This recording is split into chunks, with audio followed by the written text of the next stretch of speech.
Welcome to Freddy Fazbear's Pizza, where kids and parents alike come for entertainment and food as far as the eye can see. Or so you're told upon beginning your first night as a security guard.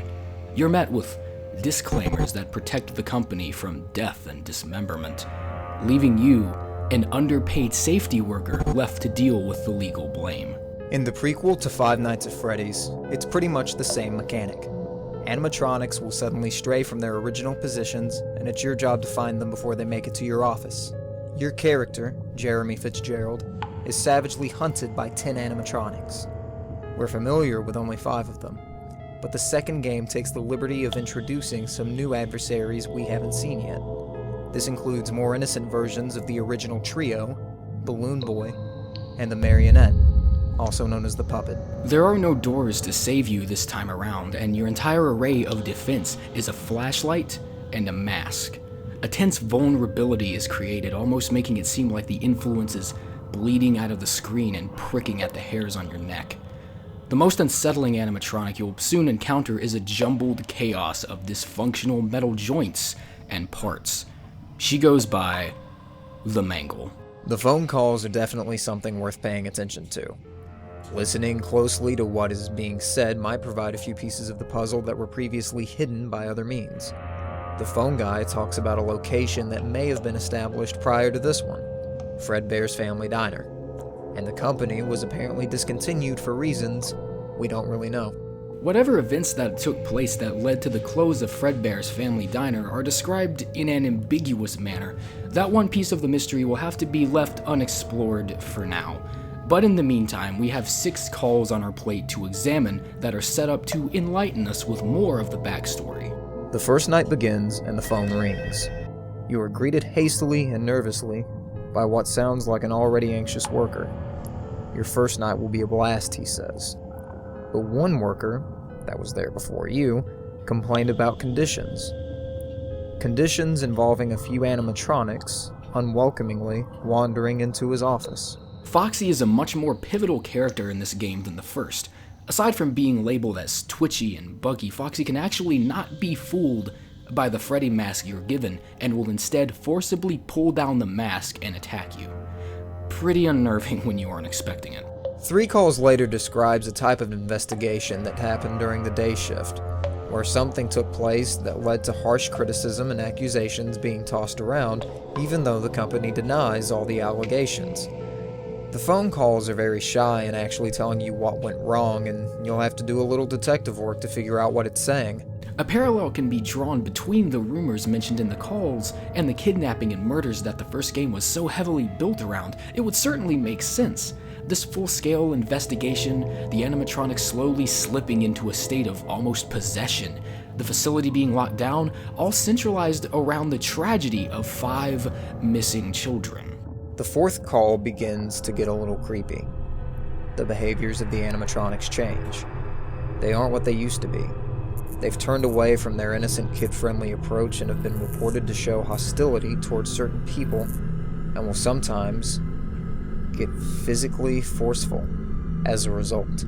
The details revealed on the day of the 5th night are congruent to the murders. The phone guy's anxious and disturbed way of informing you of your day shift position because something just came up would all seem to insinuate that someone on the day shift was responsible for the murders. No one is allowed in or out of the building until something gets figured out. We still might be in the dark regarding when exactly these crimes fell on the timeline, but we do know for sure that the murders will probably make the front page during the time of this game. That still leaves quite a lot of wiggle room. Surely this guard wasn't the only worker during the day shift, and we aren't given any sort of system to determine who exactly it might have been. Well, we do have something pretty close. If you fail to defend yourself against an attack from Foxy, the game will not end. Instead, you will be taken to an arcade minigame where, in a twisted turn of narrative, you're actually playing as a pixelated, low-resolution animatronic character. These arcades are objectively simple, but have more threads to pull than anything else in the game.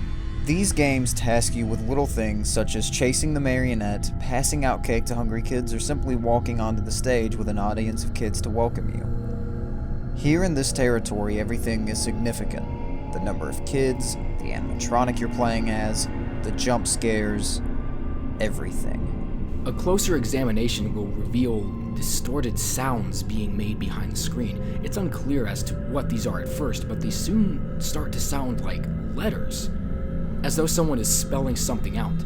Such letters in the games will usually spell out a hidden message such as save them or help them. What's even more disturbing is that through all the variations of these minigames, you're being watched by an ominous purple figure.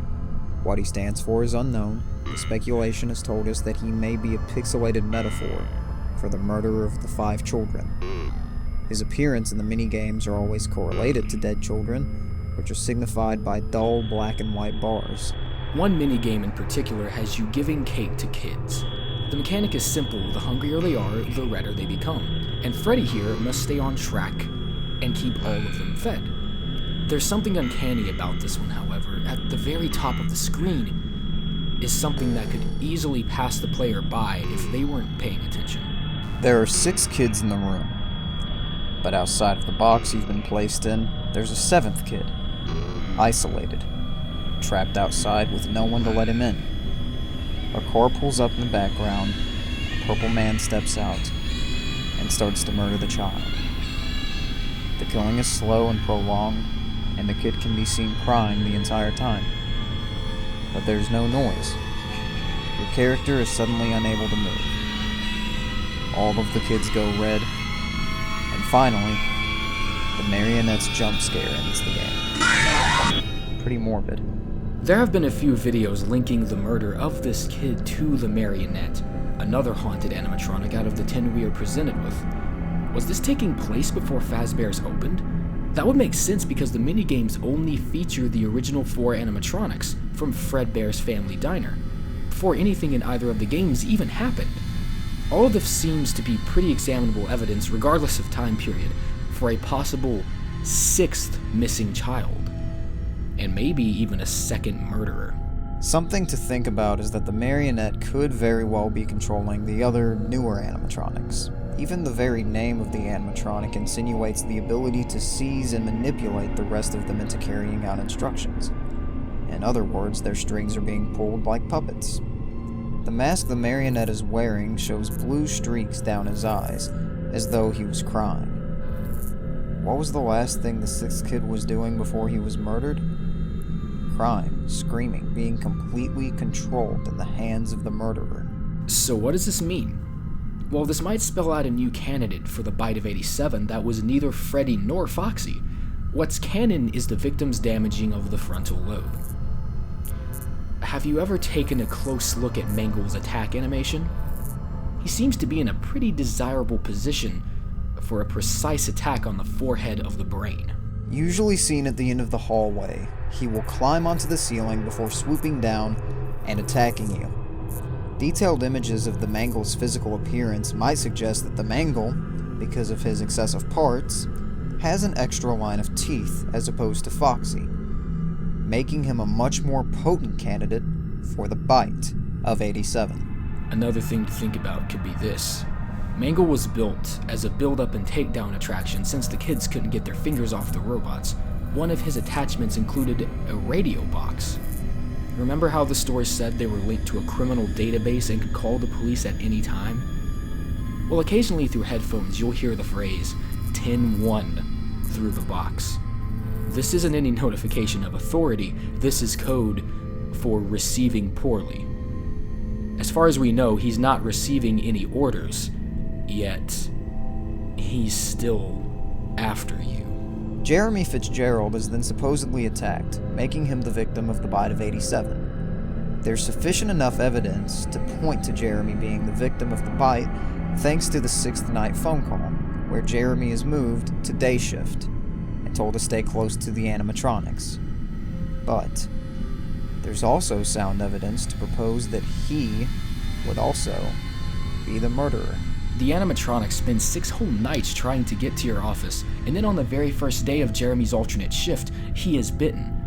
So the animatronics obviously knew who they were attacking. The Golden Freddy headpiece could also be a nod to the possibility of him being the murderer, The sixth phone call confirms a yellow Freddy suit, but we aren't given any extra information on the color of the mask you're using. So this could just be there to throw a wrench in the works. Still, it's obvious the animatronics seem to have a personal vendetta against Jeremy, so he could very well be a possible candidate for a second murderer, since we already know someone on day shift was responsible for the other 5 children. So that's 2 murderers, 6 children in total, and all within a single decade. Sounds pretty melancholic. This game has kept people speculating since the day it was announced, and an end doesn't look to be in sight. If what you've heard has interested you, feel free to watch our video discussing the first game. Maybe a little on the outdated side, but there's still some really cool and still relevant hidden facts in there we don't mention in this video. If you'd like to support this series even more, please leave a like and a subscription below, and feel free to check out some of the other episodes. If you don't mind losing a bit of sleep, that is.